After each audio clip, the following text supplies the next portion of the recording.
berbicara tentang Piagam Elia ini kan hal ini sepertinya menarik tentunya kita bahas ya Prof. Karena ini berkaitan dengan peristiwa sejarah yang terjadi di Yerusalem. Di mana kalau Nisha tidak salah ya Prof, Piagam Elia ini dibuat oleh Umar bin Khattab ketika melakukan pembebasan Elia dari tangan Romawi.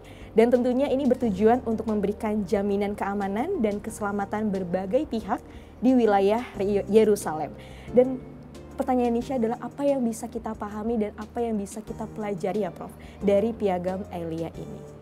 Jadi gini, ada dua piagam yang paling terkenal dalam sejarah itu. Piagam Madinah itu sudah banyak diketahui ya.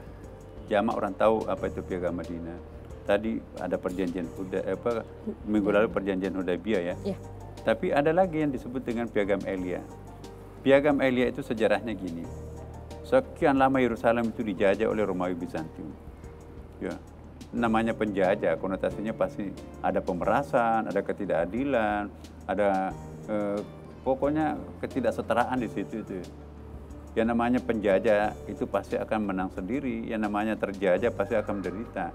Nah, salah satu misi Islam itu untuk membebaskan dari penjajahan.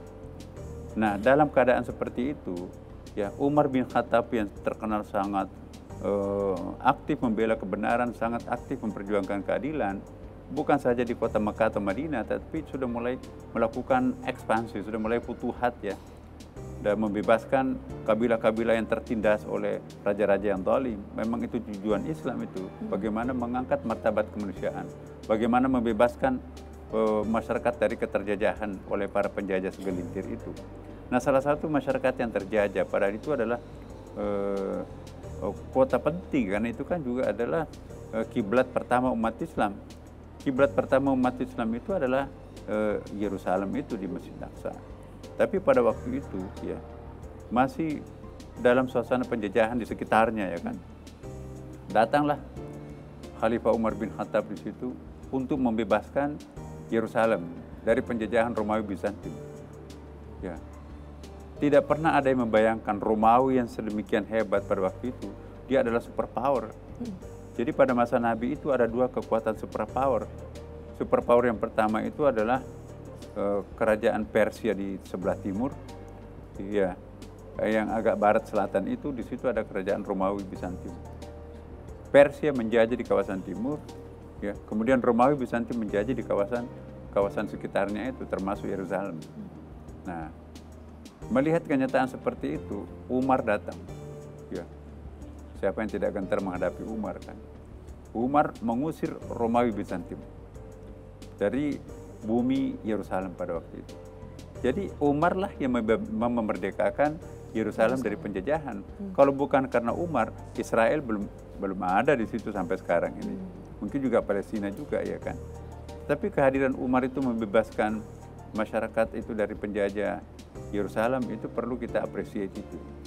Nah, ketika Umar membebaskan Yerusalem ini, yang dilakukan Umar itu, ini kan ada 3 agama besar di situ kan. Jadi Yerusalem itu kota suci untuk 3 agama. Kota kelahirannya agama Yahudi, ya, kota kelahirannya agama Nasrani, dan kiblat pertamanya umat Islam. Sebetulnya juga tidak ada masalah sih ya. Karena kalau kita lihat dalam sejarah sebetulnya, Yahudi, Nasrani, Islam itu sepupu 1 kali itu. Kenapa saya katakan sepupu 1 kali? Neneknya sama kan, Nabi Ibrahim. Nabi Ibrahim itu punya 2 istri. Istri pertamanya itu Siti Sarah, istri keduanya itu Siti Hajar. Sampai usia menopause itu, Siti Sarah belum melahirkan, bujuk, boleh nggak saya kawin mah? Ini agama yang kita bawa ini, siapa yang akan meneruskan kalau kita nggak punya keturunan? Boleh, tapi syaratnya apa? Saya yang pilih calonnya. Terserah mama mau memilih siapa. Dipilih, mau nggak Siti Hajar pembantu kita dari keturunan Ethiopia itu, Afrika hitam tuh. Boleh.